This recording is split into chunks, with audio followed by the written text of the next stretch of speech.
Hello! Welcome back sa ating YouTube channel for our latest vlog for today. All about new hair and new year talaga to. Yes! But subscribe na to our YouTube channel. Ay, gusto mag-like, shares, and comments and views. Abuti ng 500 subscribers. Supportan natin sa ating social media account. Sa ating latest vlog, 300 na. Episode 300 entitled, Happy New Year na! Happy New Haircut pa! Here's your vlog!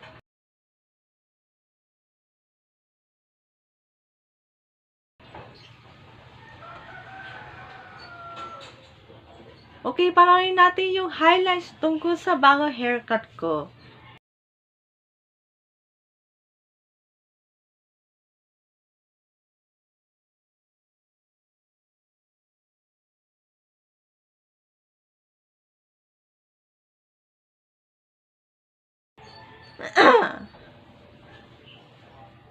Okay, eto na.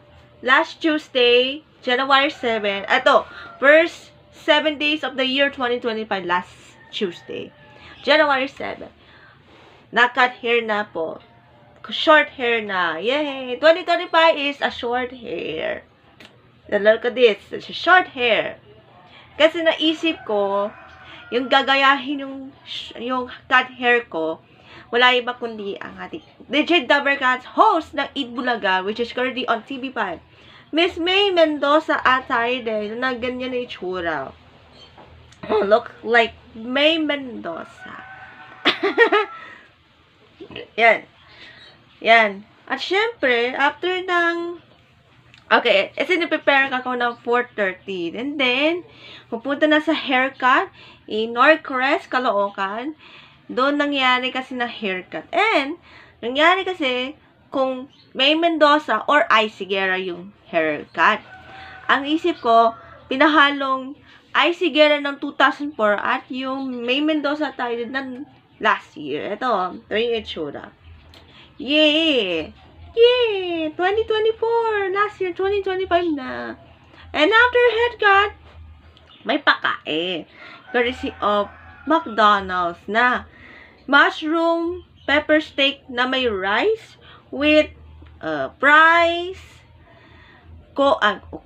orange juice, and sundae ice cream. Si Mami, burger matdola. And finally, syempre, uwi na. Galing bahay. And new hair and new. Ito na siya.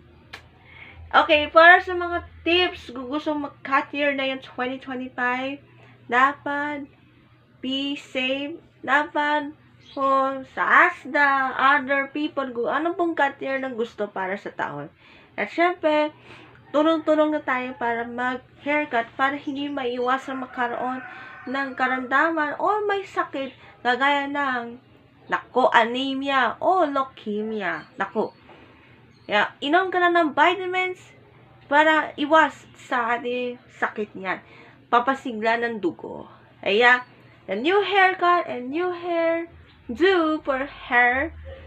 Always remember, 2025 is keep safe and fun. Happy New Year! Sana mang-enjoy sa ating latest vlog. Maraming salamat sa panonood. Bye! God bless! Latest vlog on Sunday. Bye!